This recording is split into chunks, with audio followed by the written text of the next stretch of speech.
la identidad del estrecho. Te he leído esto en una entrevista, me ha parecido bastante aceptado. ¿Qué entiendes tú como identidad del estrecho? Porque no somos tan... los dos lados de... Hay una atracción fatal y una distancia fatal también. Queremos parecernos del norte, pero nuestros vecinos son nuestra hermandad. Retomando un poco la pregunta anterior, ¿por qué no lo conocemos? ¿No? Yo creo que hay una serie de factores. O sea, por ejemplo, si tú vas a la percepción marroquí del concierto del Rif, no es lo mismo en la zona de Lucemas y de Chamantes, donde se produce la primera derrota, ¿no? Del Monte Abarán, ¿no? O la visión que hay desde la capital, ¿no? Desde la capital o desde los centros del poder del Maghreb. Porque, a fin de cuentas, la revuelta rifeña también fue una revuelta contra el gobierno del sultán, ¿no? Es decir, la memoria de Abdelkrim, sí, Abdelkrim tiene calles, tiene avenidas y demás, pero tampoco conviene mucho desenterrarlo demasiado. Yo entrevisté en el Cairo al hijo de Abdelkrim, que murió por cierto en el exilio, que hizo tumba en el Cairo, y él se negó a volver a Marruecos. Su hermano Hamad sí que volvió. Pero él se negó a volver porque, entre otras cosas, él había sido un rebelde contra el sultán, contra ese sultán títere de los europeos. Es decir, como que hay una memoria conflictiva, ¿no? Y nosotros tenemos una memoria conflictiva porque de entrada fue un terrible revés, es decir, el episodio más conocido probablemente, que es el desastre de Anual, es que supuso prácticamente la aniquilación del ejército europeo con artillería, financiación, con todo tipo de recursos y oficiales supuestamente formados en academias, por una banda o un grupo de combatientes irregulares, que eran muy buenos guerreros, pero que tenían una dirección militar amateur. Abdelkrim, pues sí que demostró un cierto talento estratégico, pero aficionado, ¿no? Y claro, eso era algo difícil de recordar. El año pasado se cumplieron, perdón, hace 4 años se cumplieron 100 años el desastre, y yo hablé con gente de España, oye, no vamos a recordar nada, y demás, porque esto es un episodio histórico. Oye, para empezar, ahí se quedaron 8.000 españoles que allí se truncan sus vidas, que muchos de ellos nunca, no tienen descendientes, vivieron con 20 años, ¿no? Entonces, y nadie lo quiere recordar. Y de hecho, no se ha absolutamente nada. Y todavía hoy, 100 años después, ¿no? Te imaginas pues, el momento concreto. Y luego, pues fíjate, aunque se reivindicó mucho en un momento determinado durante el franquismo, la etapa africana de Franco y el género militar africano de Franco y tal, claro, todo eso lo podías reivindicar siempre y cuando no ahondaras mucho. Porque si ahondabas un poco, descubrías, por ejemplo, que Franco realmente tuvo alguna intervención en escaramuzas en los años 1910 y 1912, cuando era capitán y teniente. Luego intervino un poco en la reconquista de Melilla, siempre se decía que llegó el primero, que es mentira, el primero fue otro regimiento, la Melilla, o sea, hasta ahí hay una falsificación. Y en Alhucemas es verdad que él se marcó en Alhucemas, pero a partir de ahí se fue. La guerra de África no la ganó Franco. La guerra de África la ha ganado fundamentalmente Sanjurjo y fundamentalmente Molet, el general, pero que tenía mucha rivalidad. Dos cosas porque era mucho más brillante que él. Y claro, pues vamos a recordar una guerra, sí, la recordamos, pero borrosamente, no vaya a verse que nuestra guerra africana, en cuanto lo hicieron general y pudo, se la copa, porque aquello era un error, todavía quedaba mucha tela que cortar y que lo cortaran otros, que fue lo que realmente sucedió. Y luego, pues, pasado un periodo tan largo como el franquismo, pues está ese problema de que hay que reconectar con una historia muy antigua, cuyos testigos han muerto en su inmensa mayoría. Realmente es complicado. Esa historia quedó ahí como desdibujada, porque luego está la guerra civil que lo devora todo, y además la guerra civil, mucha gente está muy empeñada en darle un carácter fundacional de la España contemporánea. Y la guerra civil no es el hito fundacional de la España contemporánea. La guerra civil es el último eslabón de una cadena de desastres que desembocan en la España contemporánea. Y bueno, pues yo creo que es una de las razones, ¿no? Porque tu pregunta de por qué no se han dado. Y luego, esta cuestión del estrecho, mira, había algo que siempre me llamó mucho la atención. A mí muchas cosas que me llamaron mucho la atención, porque además, ahondando sobre el tema, pues lees historiadores, lees antropólogos, lees de... Había un historiador del siglo pasado olvidado, que se llamaba, hoy olvidado, que se llama Gonzalo de Reparaz, que tenía una teoría respecto de que en el fondo España era parte de la Berbería.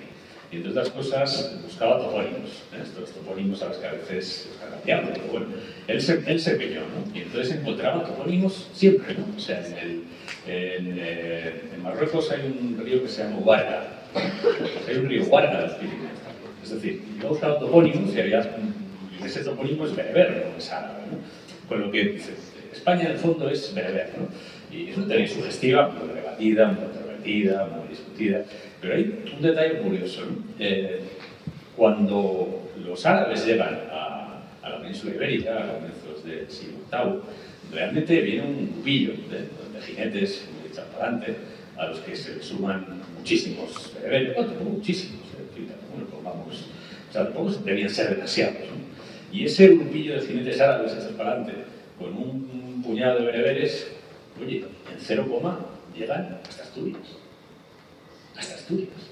Y es verdad que el Islam tenía un sistema de expansión inteligente, ¿no? Que decía, oye, yo llego, tú te conviertes si quieres, si te conviertes pagas impuestos, y si no te conviertes, pues te dejamos vivir tranquilamente, pero pagas impuestos.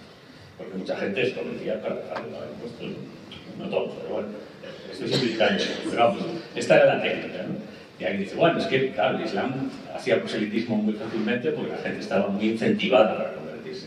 Pero hay otra teoría que dice que, como lo que realmente invadió a la península ibérica fue una masa de bereberes, se encontró a la población de origen ibérico, hispano-romana, que seguía teniendo un elemento ibérico importante, y había una gran afinidad cultural, y eso hizo que el Islam se diseminara tan rápidamente en la península ibérica, cosa que no pudo hacer en el resto de Europa, ¿no? También llegaban a Francia, también estaban en Italia, también, y ahí su avance fue mucho más penoso, porque no tenían ese... Bueno, es una teoría muy discutida y muy discutible.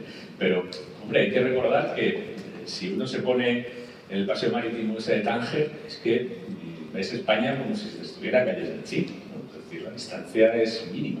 Y una experiencia que para mí es interesante es pasarme unas cuantas noches del estrecho bueno, haciendo reportajes sobre temas diversos de migración, narcotráfico, etc., ¿no?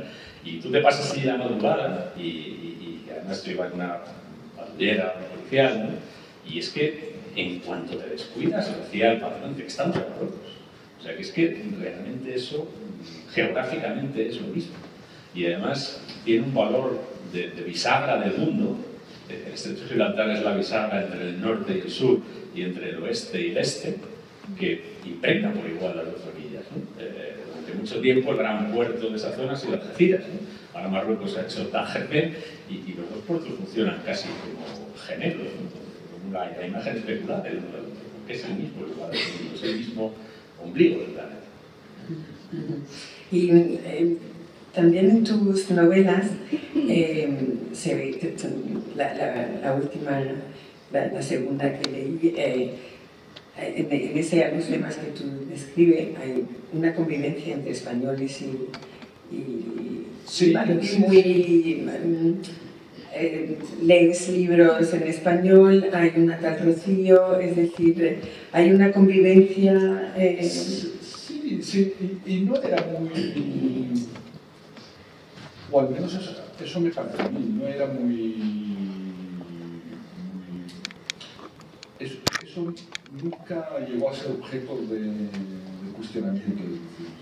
Me acuerdo de mis abuelas que vienen, por ejemplo, mi abuelo, mi bisabuelo, es decir, el abuelo de mis padres, que se me entró aquí en terreno familiar.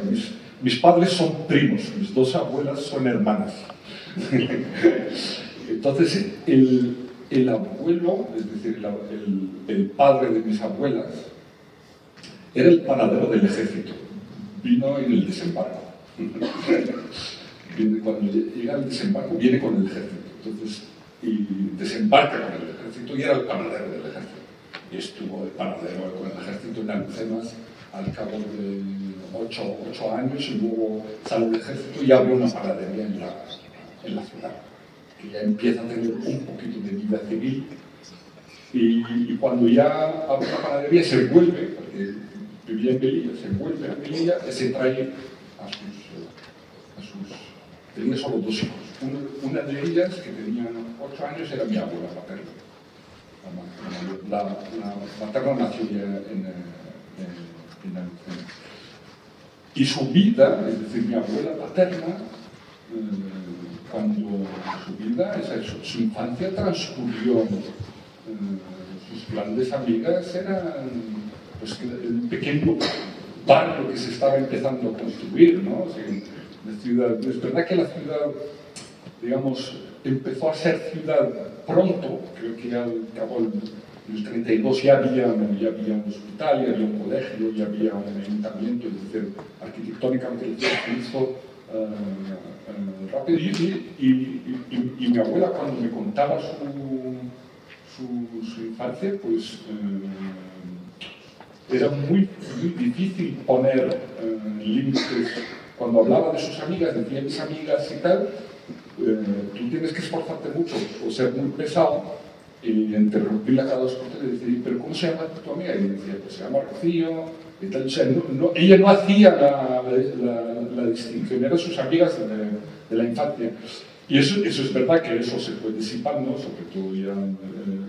pero yo que tuve una infancia en los años 90, quedaban residuos de esa... Es verdad que esa vida la tuvieron más intensamente mi padre y mi madre, pero luego poco a poco se fue disipando. Y eso, y en la novela quise reflejar un poco de que eso era así sin que de los concernientes, es decir, la gente que vivía aquello no se cuestionaba a sí misma, ni ponía sobre sí misma la mirada si éramos diferentes o no. Solo eran vecinos de un barrio. Sí. En tu novela lo político queda como muy secundario. Habla de la marcha verde, pero se intuye, pero no cuentas lo que ha ocurrido allí. Y la parte de Alucena, el protagonista Brahim es una zona de solidaridad, de altruismo. Sin embargo, cuando ya la ficción pasa a Tetuán, ya hay otra mirada de esta convivencia. Como... Sí, bueno, es que por lo menos era un ajuste de cuentas, creo que personal, solo con Tetuán. Es que creo que hay, yo creo que Tetuán, como fue capital del protectorado español, se las daba de ciudad moderna, siendo un pueblecito más. Alucema es un pueblecito más, pero asume que es un pueblecito más. Su gente está muy contenta con ser gente de pueblo, o sea, y poco más. En un colegio, con eso está bien, hacemos vida. Sin embargo, Tetuán, como llegó a ser, siempre se robaba a sí misma esa capitanía, y en realidad no deja de ser una ciudad provinciana, una ciudad de provincias pequeña y tal. Entonces, en la novela quise reflejar un poco cómo es percibida estas dos crisis. Y lo político, es que lo político corría riesgo, si enfocaba mucho la mirada en lo político, se me iba la novela, porque lo que verdaderamente quería contar no era eso. Porque lo político ahora es que puede empañar toda y mi pequeño objetivo con esa novela era reflejar otro tipo de cosas, ¿no? Como que la gente, por ejemplo, sencilla, gente pobre, amable, también puede llegar a tener inquietudes artísticas, inquietudes lingüísticas, inquietudes filosóficas, ¿no? Y se metía ahí un elemento político de forma tajante, corría el riesgo de que esto quedara solapado, ¿no? por la lectura política. Dices también que Alucemas tenían una entrevista donde decías que todo estaba 5 minutos. Sí. Estaba 7 minutos. Sí, o sea, eso no sé, porque mi gran esfuerzo en Madrid fue aprender a medir mejor el tiempo.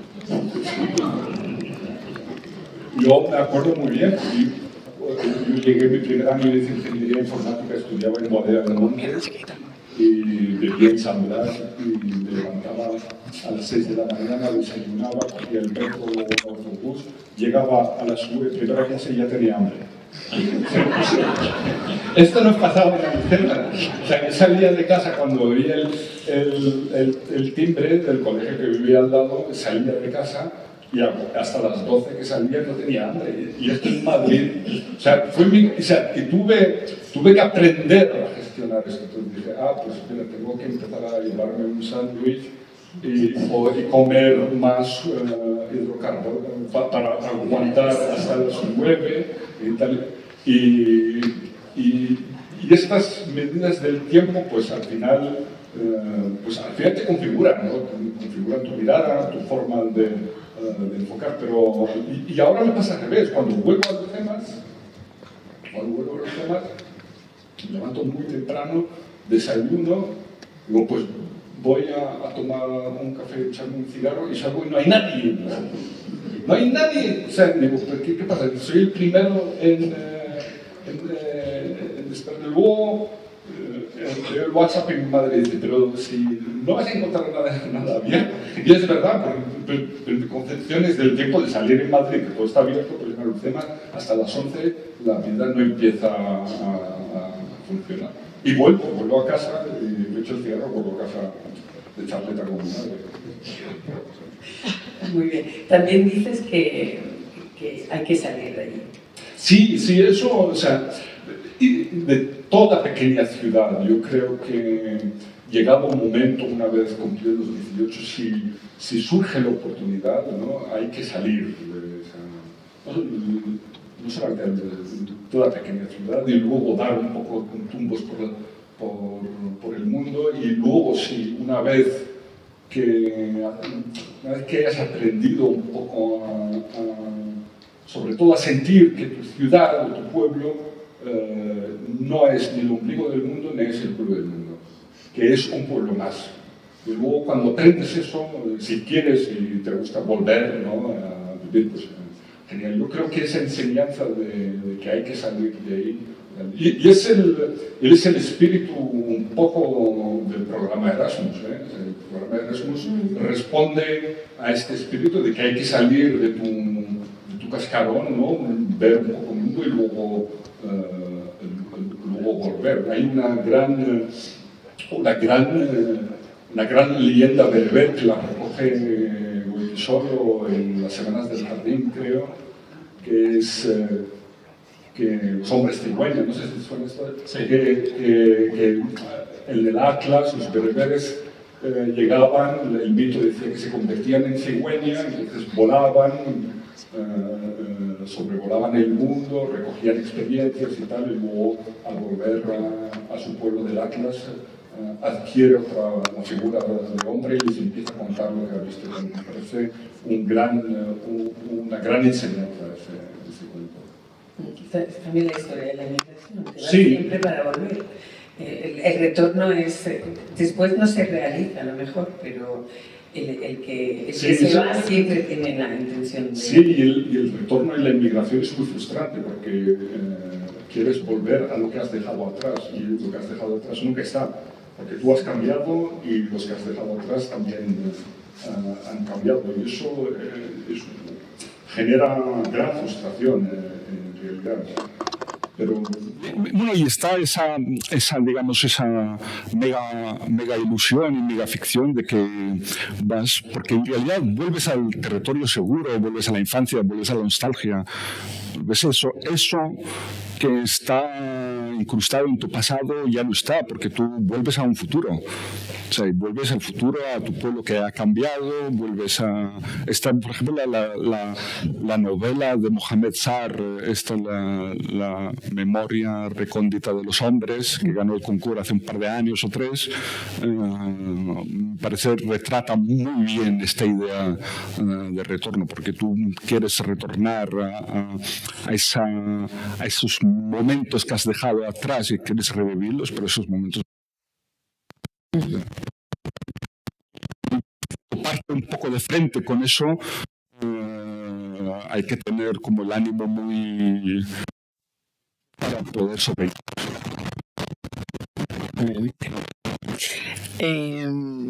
Respecto a lo que te pregunté antes, pero no me contestaste, no, bueno, perdón, sí, yo me lío con mis preguntas. Te quería hacer una referente a una cita de Joaquín Costa que aludía a la responsabilidad histórica de España hacia Marruecos. ¿Qué pensáis los dos de esto? ¿Existe esto? ¿De quién? ¿Joaquín Costa? Joaquín Costa. Sí, bueno, a ver, si te respondí a lo del estrecho. Sí, no me habéis mencionado la imagen de Joaquín Costa del estrecho, que en realidad no es, él dice, no es una frontera, es un tabique que comunica las dos estancias de una misma casa, ¿no? Creo que es lo que dice más o menos. Bueno, este es un discurso que dio Joaquín Costa a finales del siglo XIX en Madrid, que se llama Los intereses de Marruecos y España son armónicos. Pero los títulos se parecen a los actuales. Sí. Yo mucho. Además pasa una cosa muy curiosa, porque yo ese texto lo había citado una y otra vez en muchos sitios y yo no lo tenía, el texto, ¿no? O sea, sabía que era una conferencia y sabía que se había publicado. Y un día, bicheando por Iberlibro, otra colección, no sé dónde, de repente vi que alguien lo vendía por 15 euros, porque esto se había publicado como una separata de una revista, ¿no? Y que vendía el texto original, ¿no? Y entonces escribí rápidamente y quedé con él ahí.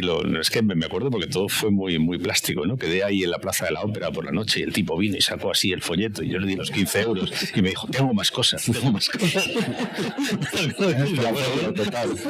Entonces, yo tengo el discurso entero, que la verdad es que primero cuando lees a estos tipos del siglo XIX, los tíos, qué pico tenían, cómo hablaban, porque eso es la transcripción de una cosa que el tipo suelta, ¿no? Y luego tienen una riqueza retórica y una cosa extraordinaria, ¿no? El discurso es un discurso en el que viene a justificar, es un poco la justificación ideológica del protectorado de España sobre Marruecos. Es decir, lo que viene a decir, lo que pasa es que, fíjate, no se puede culpabilizar a Joaquín Costa de lo que luego fue el protectorado marroquí, igual que no se puede culpabilizar a Wagner de Treblinka, ¿no? Es decir, hay unos pasos intermedios ahí que alguien se salta, ¿no? El discurso de Joaquín Costa es más sensato, más sólido y más profundo que el discurso un poco barato del protectorado, ¿no? El discurso del protectorado, que además era un discurso bastante hipócrita, es decir, era un discurso impostado, era un discurso falso, ¿no? Es decir, cuando Francia y España, Francia, que es realmente quien cierra el tratado con el sultán, aunque luego finalmente se incorpora a España para administrar el norte, establecen el protectorado, la idea es que Marruecos, que es un país muy antiguo, por cierto, es algo que yo siempre en España me veo obligado a recordar, ¿no? Porque hay gente que piensa que Marruecos existe desde 1956. Si tú le preguntas a un marroquí, te dirá que existe desde Don Pelayo, desde Mulay Idris, que es casi contemporáneo de Don Pelayo, y además no es una afirmación gratuita. El Maghzen, como estructura administrativa, es más que milenario, ¿no? Bueno, pero el caso es que a finales del siglo XIX, principios del XX, ese país muy antiguo estaba en un estado de crisis y postración, y Marruecos y España supuestamente iban a ayudar con los superiores recursos de dos potencias europeas a un país que había implosionado a salir adelante, ¿no? No es ese discurso tan paternalista el que hay en Joaquín Costa, ¿no? Joaquín Costa viene a decir algo un poco más complejo, ¿no? Que hay una hermandad sustancial entre españoles y marroquíes y que el momento actual de zozobra del pueblo marroquí no es el momento de zozobra de un pueblo cualquiera, sino de un pueblo hermano con el que España debe ser solidario, ¿no? Hay una frase, no sé si me acuerdo bien de memoria, pero dice: han sido nuestros maestros y les debemos gratitud, son nuestros hermanos y les debemos amor, y han sido nuestras víctimas y les debemos reparación. Eso es lo que dice Joaquín Costa, que es un discurso un poco diferente del protectorado, ¿no? Pero lo que él dice es eso, que en el fondo son dos pueblos entre los que hay una fraternidad histórica, y que si uno está en dificultades, pues el que mejor le puede ayudar, porque le va a ayudar con menos superioridad, con menos arrogancia y con menos desdén, somos nosotros. Esa es un poco la síntesis muy, muy, muy gruesa del discurso. Pero luego el discurso tiene también un cierto programa de cómo debería ser esa colaboración, que lamentablemente se incumplió en el protectorado.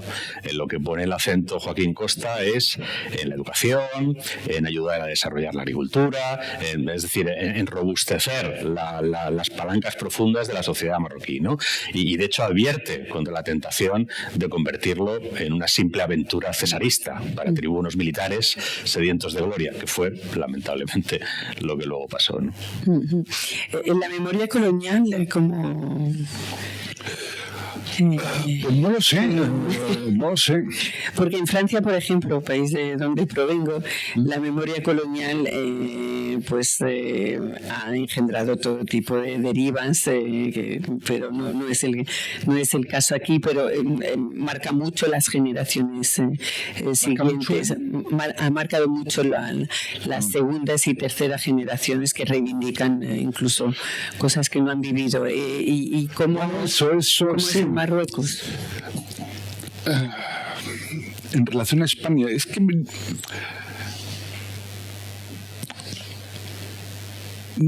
sinceramente no lo sé. Mira, yo tengo Tampoco es la misma historia. Sí, yo tengo la sensación, yo como soy del CEMA, yo tengo la sensación de que la pequeña élite que lleva las riendas de Marruecos desde hace mucho tiempo tienen un gran desconocimiento de España. Eso lo sostengo. Y sobre todo hay un elemento que es para mí el más perturbador. Miran a España, como es una élite francesa, miran a España como si fueran franceses. Miran a España con la misma mirada que hacen los franceses sobre España.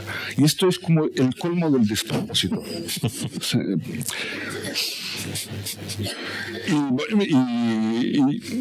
Y entonces la relación que tienen es una relación, o sea, chupan de la superioridad que hay histórica entre Francia y España. Entonces la élite francófona marroquí mira a España con la misma esa superioridad que de facto no existe. Y esto genera un caos tremendo. Y luego, y es verdad que hay un gran desconocimiento en términos de vida, ¿no? De códigos de comunicación. Y esto el norte debería haber jugado un papel, sí, pero fue muy silenciado durante 30 años y no hubo un par de, por ejemplo, cuando se estaba empezando a fraguar el nacionalismo marroquí en los años 50, los nacionalistas norteños que se querían independizar del protectorado francés, pues los dos así grandes eminencias que son Abdeslam Nuna y Abdelhak Torres, que eran de Tetuán, y rápidamente fueron silenciados. Entraron obviamente en el partido Shora y posteriormente en el Istiklal, pero rápidamente que eran como los que estaban construyendo el nacionalismo marroquí a raíz del discurso sobre la independencia, pero estos fueron rápidamente muy silenciados, y eso se nota hasta el día. Y desde el día de hoy, hasta hoy todavía no hay un gran conector directo entre España y Marruecos. Mientras que las relaciones diplomáticas entre España y Marruecos se hagan en francés, la cosa va muy mal. Sobre esto se puede reconectar con una cosa que comentaba yo antes de la relación asimétrica, ¿no? Entre la influencia entre España y Marruecos, sobre todo en los últimos tiempos, ¿no? La idea del protectorado español de Joaquín Costa en esta visión amable y de otros en una visión un poco más rapaz y codiciosa era que España iba a cambiar la historia de Marruecos, ¿no? de esa franja norte de Marruecos. La realidad es que Marruecos cambió la historia de España. La realidad realmente fue la inversa. Y la impregnación que dejamos, que solo se podía dejar en esa zona, que era la zona más pobre, que era una zona tradicionalmente insumisa a la autoridad del Maghreb, porque estaba más lejos, porque además en su mayoría es de habla bereber frente a una mayoría araboparlante en el otro lado y demás, pues al final esa impregnación que se dejó primero en la zona menos influyente y se dejó poca. Quedó en algunos personajes como estos, como Abdelhalek Torres y tal, que fue, por cierto, uno de los que rescató a Abdelkrim cuando venía de la isla de la Reunión y demás. Pero esa gente efectivamente fue completamente desplazada por quienes dejaron los franceses en Rabat cuando se fueron. Pues los franceses se fueron, pero de aquella manera. Dejaron al lado del sultán, Oufkir, que era marroquí, sí, pero un militar francés, forjado en la Guerra Mundial, en Indochina, y dejaron allí su presencia para que su verdadera influencia fuera esa, ¿no? Y la segunda lengua administrativa de negocios en Marruecos pues es el francés y no el español, que ha ido, bueno, a los sitios. Sí, las revueltas. Mohamed, que además viene de un sitio muy peculiar, que es una ciudad fundada por españoles, como es Alhucemas, ¿no? Pero fuera de ahí, uno recorre incluso el norte de Marruecos y encuentra, bueno, la gente del español que sabe es de la televisión, no es del que ha quedado del protectorado. La gente que lo hablaba, yo cuando estuve la primera vez en Alhucemas, en el año 97, quedaba gente mayor que había vivido en el protectorado y que se había aprendido el español en la escuela, pero eso ya ha desaparecido. El español, y sobre todo en la zona, digamos, en la zona de Alhucemas y tal, sobre todo la presencia de Melilla. Melilla era el centro económico de la zona. Sí, es la capital económica. Era el centro económico. El contrabando era lo que movía. ¿Sabes? Sí. Eso era el centro económico. Todo giraba en torno a eso. Y me acuerdo de pequeño, o sea, mi madre es forofa del fútbol, le jugaba a la quiniela y tenía que ir de pequeño a llevársela a un señor que se sentaba en una terraza de un café a recoger las quinielas de toda la ciudad, ir a validarlas a Melilla y volver. Que no está cerca, ¿eh? No, claro, porque tenía su despacho en una cafetería, entonces íbamos los niños que nos mandaban de casa, le dábamos 5 dirhams, que era, y con la lotería y escribía Aisha arriba y tal. Entonces, y este señor iba cada semana a Melilla, validaba 2.000 loterías y volvía. Y ibas tú a recoger el ticket de que ya estaba validado y a esperar el fin de semana a ver quién ha ganado y quién no ha ganado, ¿no? Esto es verdad que pero es una presencia, digamos, se ha diluido mucho, sinceramente, ¿sabes? Sí. Pero se ha diluido mucho la presencia. España hizo una gran retirada, se retiró y apenas... Lo único que queda es el fútbol. Yo he pasado por un sitio del Rif que se llama Tafersit, que cuando yo pasé, además no estaba ni asfaltada la calle, y de repente veo que el pueblo está desierto y hay 2 bares, o 2 cafés, vaya, y en uno está un montón de gente apiñada con la camiseta del Real Madrid y en otro un montón de gente apiñada con la camiseta del Barcelona, dándose la espalda unos a otros, porque todo el pueblo era forofos o del Madrid. Ese es el mundo, fíjate, ese es el mundo masculino. El mundo femenino era el mundo de las telenovelas, sí, claro. El mundo de las telenovelas, el mundo de las folclóricas. O sea, mis tías, mis abuelas eran hiperforofas de ese mundo. O sea, es el mundo porque lo habían vivido de niño. Claro, les sonaba y tal. Y todo ese mundo, ese era, digamos, exclusivamente femenino. Y el mundo masculino es verdad que su mirada estaba dirigida al fútbol, ¿no? Al fútbol. El fútbol es sábado noche. Las películas de sábado noche, o sea, es que en Alhucemas cuando no había películas, es que se televisaban las películas en los cafés. Y reservabas por una semana de antelación tu silla en el café, porque había 4 o 5 cafés que ponían películas y todo el mundo callado así. Bueno, yo recuerdo aquí, por eso llamo mayor también, la tele en el patio, que tenía una tele al principio en color, en alguna zona, la tele en el patio y todos los niños viendo la televisión, porque... Esto sí que es importante, a partir partir del 2000, prácticamente un pelín antes, 98, hay una gran transformación paisajística y una gran transformación de un desvío casi que genera para mí una gran tortícolis, y es cuando empezaron las parabólicas y empezó el mundo, dejó de España de lado y empezó a mirar lo que venía. Sí, empezó el Jazeera, tal, empezar ya eso, y el eco de eso es un cambio monumental, ¿no? Yo tuve la suerte de salir justo cuando se estaba fraguando ese cambio. Cuando llegué a Madrid estuve muchos años sin volver, y cuando volví dije, hostia, ¿cómo ha cambiado esto? Sí, porque ya nadie veía ya en televisión española, quedó muy rezagada, y todo el mundo dirigía su mirada sobre todo a los países del Golfo y al Oriente Medio, ¿no? Creo que me estoy pasando de hora y voy a dejar unas pocas preguntas antes de que firmes tus libros a la salida. ¿Alguien quiere intervenir o hacer algo?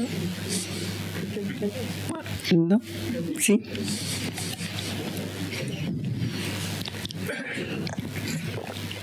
Sí.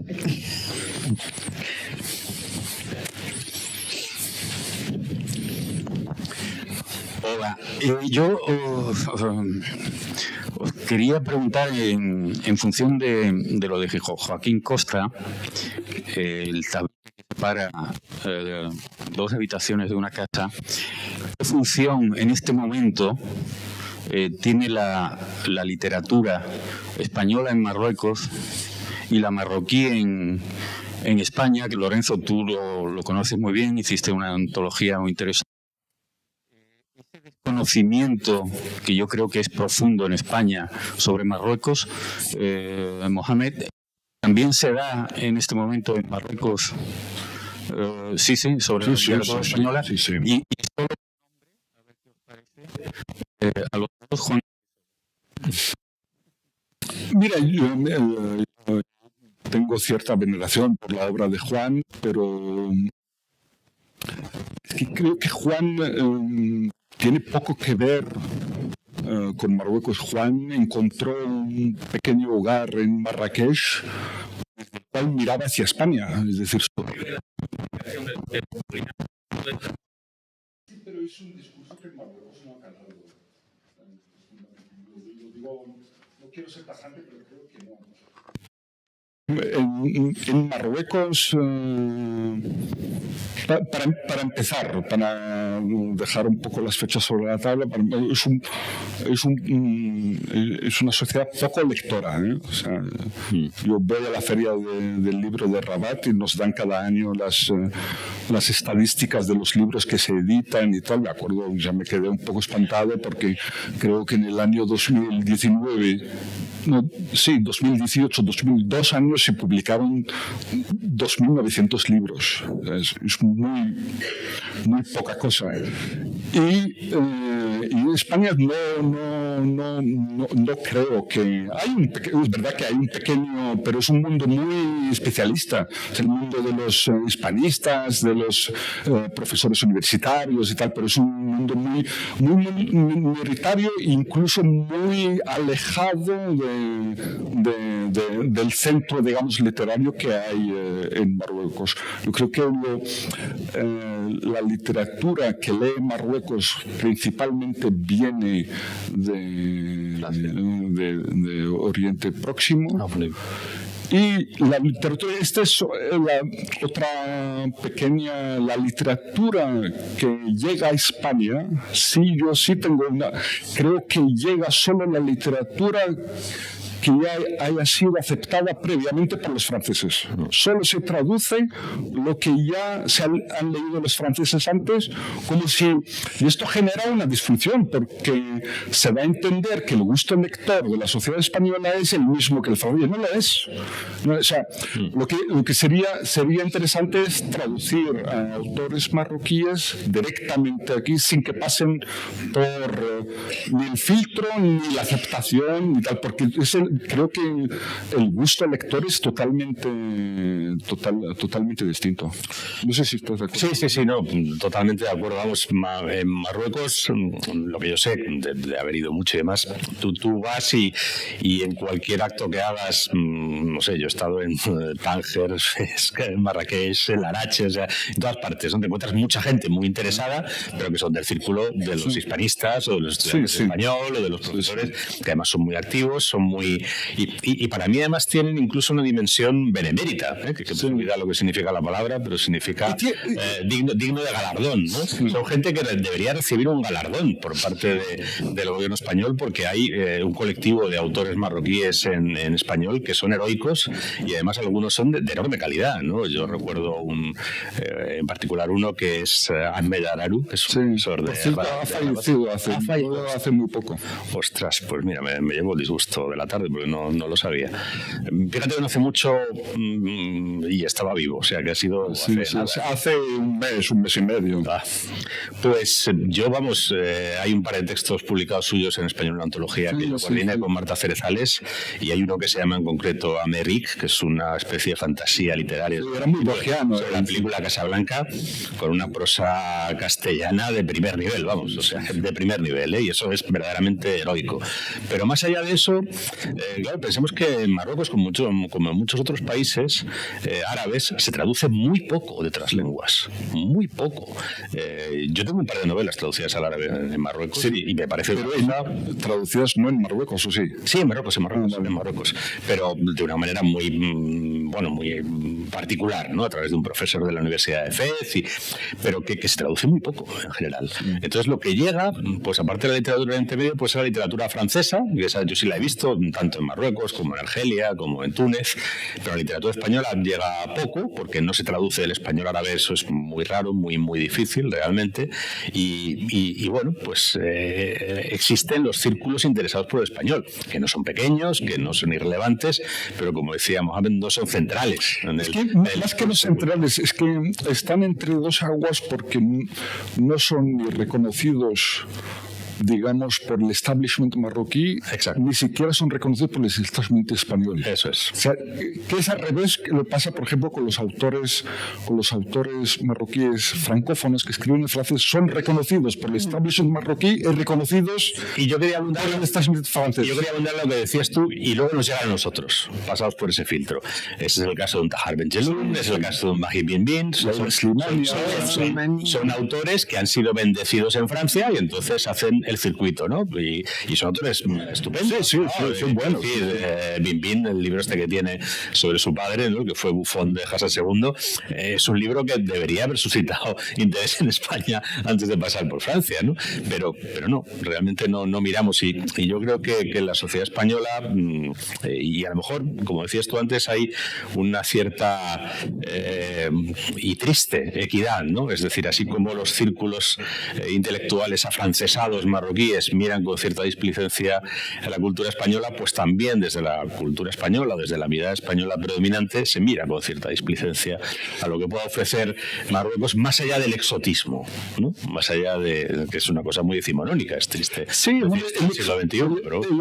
el exotismo hubiese sido una gran puerta de entrada para abrir luego ventanas dentro, pero no sucedió. No, se queda. Te quedas en la puerta. Y yo también estoy bastante de acuerdo, y yo a Goiti solo lo leo desde los 15 años, y además en un momento tuve un deslumbramiento, iba leyendo, además, hombre, tenía conexiones marroquíes, pues yo recuerdo que me leí, no sé, Makbar a lo mejor con 16 años, ¿no?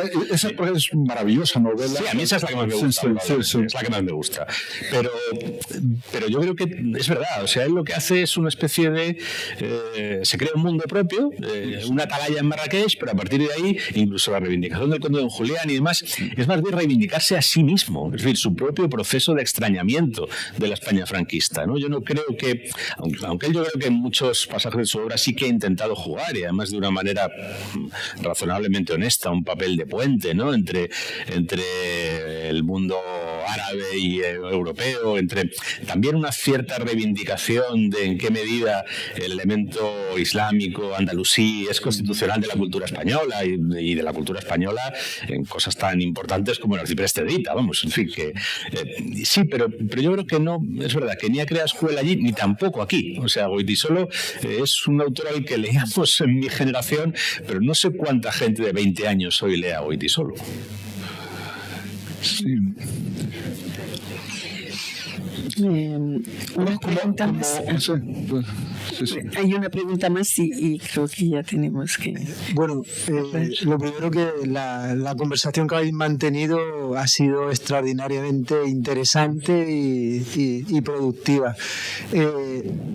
Hay una cita de Miguel de Unamuno en castellano al final, en el epílogo, en la novela ensayo de Lorenzo Silva, que pone en relación el carácter de los pueblos con el idioma y cómo es la fragua. Y esas referencias que habéis estado haciendo al francés, bueno, a la literatura francesa, pero que en el fondo, pues detrás está el francés, está el español y está el marroquí.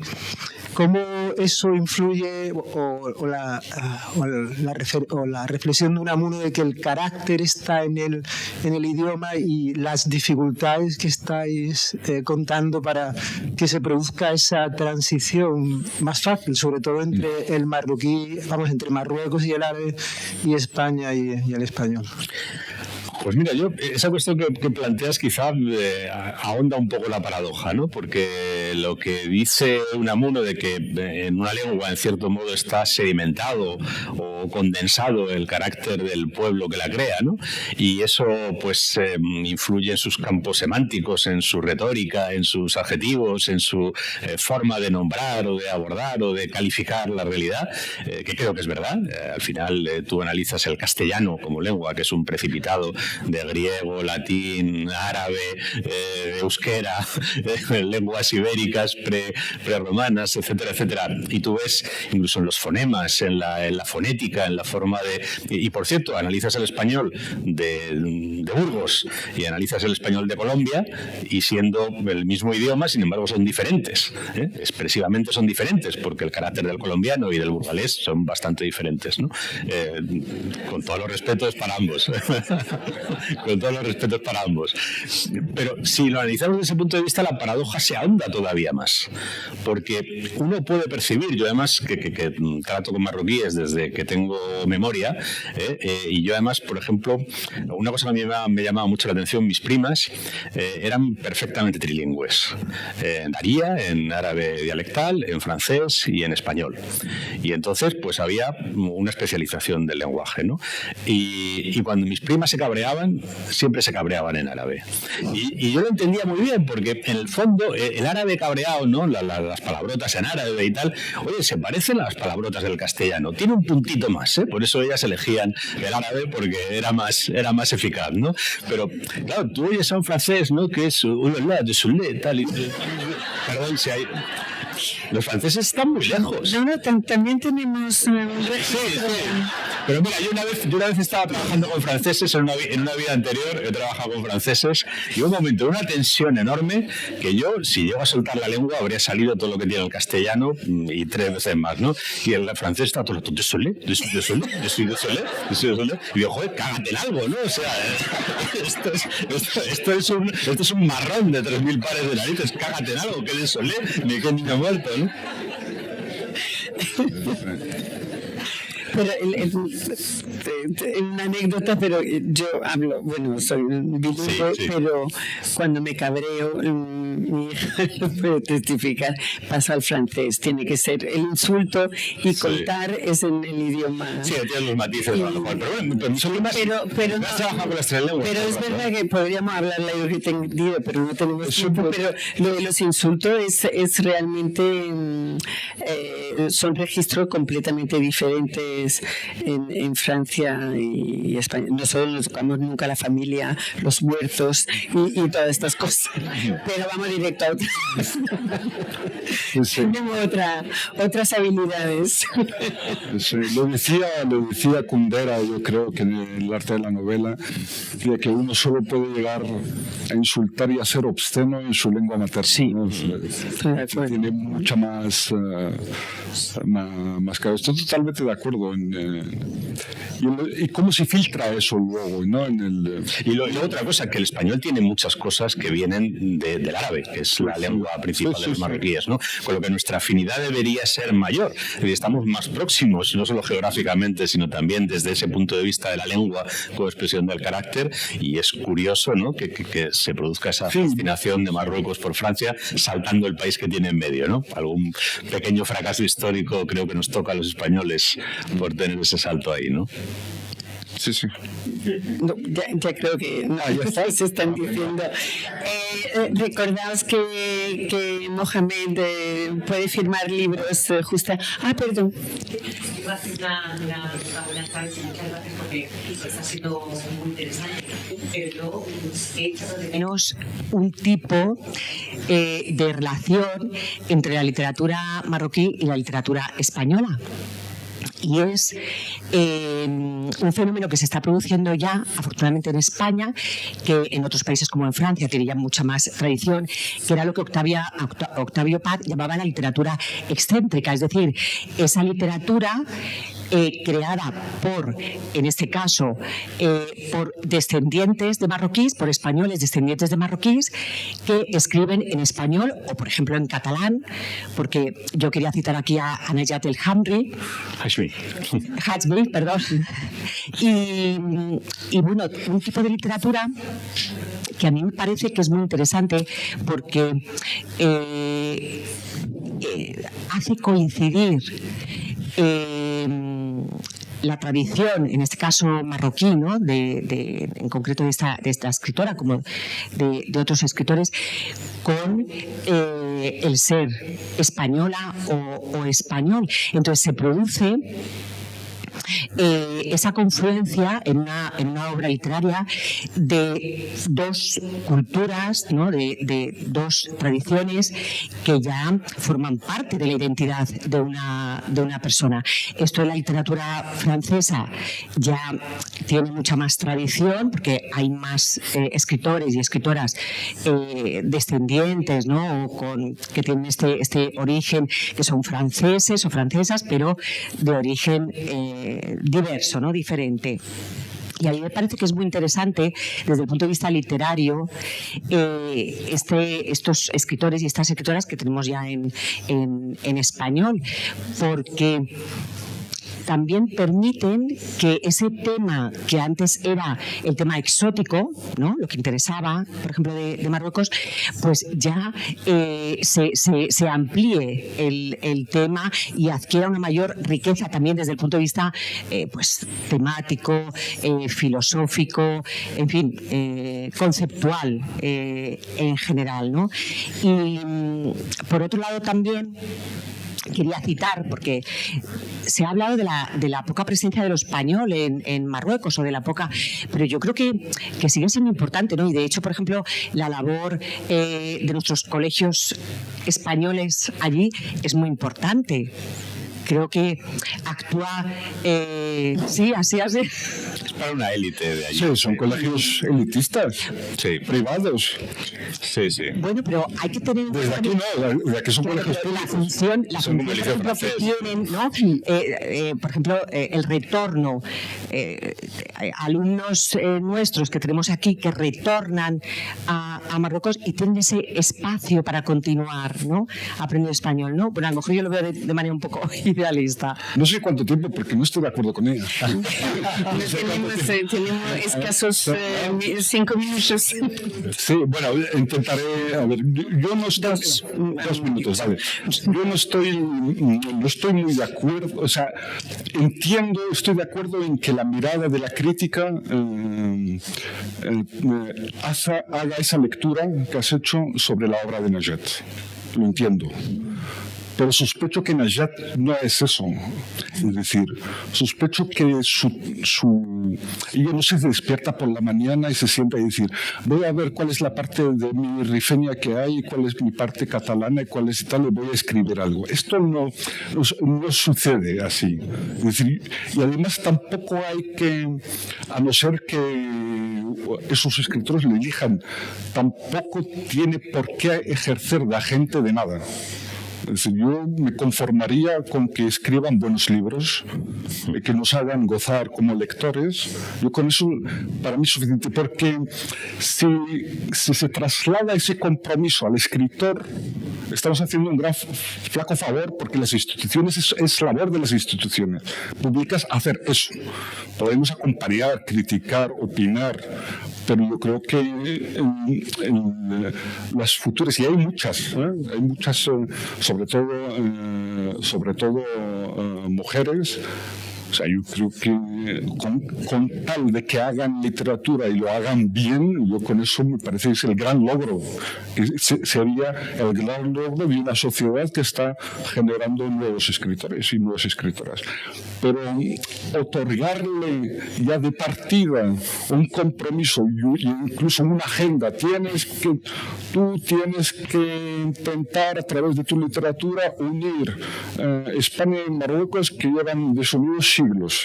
Eso me parece como me parece un mal camino para hombres. Yo, con tal de que escriban buenas novelas y buena poesía y buenos ensayos y nos hagan disfrutar de su lectura, me parece que ya sería un gran logro. Sí, yo creo que esa caracterización es un arma de doble filo, ¿no? Porque por un lado tiene una dimensión que sí creo que es positiva, constructiva y enriquecedora, que es que la mirada del otro siempre es interesante. Yo reivindico mucho la condición de observador de quien no pertenece al lugar. A mí además incluso me atrae desde siempre la figura del extranjero. Incluso te diría que personalmente, si a mí me preguntas qué es lo que más me gusta ser en la vida, lo que más me gusta ser en la vida es extranjero. Porque cuando tú eres extranjero no hace falta que te sepas el himno, no te tienes que poner la mano en el pecho, puedes ir tranquilamente por la calle, equivocarte, colarte en el autobús y decir que no sabía quién se pagaba, en fin, todas estas cosas, ¿no? A mí lo que me gusta realmente en la vida es el extranjero, y esa mirada del otro me parece que es interesante, y esto de entrada es enriquecedor. Pero cuando eso se lo aplicamos a Najat El Hashmi, o se lo podemos aplicar a Mohamed, que lleva aquí un montón de tiempo y que se educa en España, no, es decir, cuando queremos hacer eso, a lo mejor también les estamos haciendo un flaco favor, porque los estamos presentando como una especie de habitantes exóticos de nuestra galaxia, ¿no? Y son habitantes de aquí. Mira, yo te voy a dar un detalle. Yo hace poco estaba hablando ya Najat la conozco desde hace mucho tiempo y me he leído toda su obra, pero además mi mujer estaba trabajando sobre un libro de Najat, con el que ganó el Nadal, ¿no? Y ella no ha leído, mi mujer, Noemí, no ha leído la obra de Najat como la novela de una chica marroquí que vive en España y que tiene su nostalgia rifeña y tal. Mira, Najat vivió en Vic, que es un poco la periferia barcelonesa. Mi mujer vivió en otra zona de la periferia barcelonesa y es de su generación. Ella leyó la historia de una chica de la periferia barcelonesa como ella. Najat es morena y tiene nombre árabe, mi mujer es así de piel clara, pelo rubio y tiene nombre español. Pero realmente lo importante en esa historia es que son dos chicas de la periferia de Barcelona. Ya tenemos que concluir. Muchísimas gracias por habernos escuchado. Muchísimas gracias a vosotros dos por esta grata conversación y bueno, dejo paso a lo siguiente y tú vas a firmar. Gracias.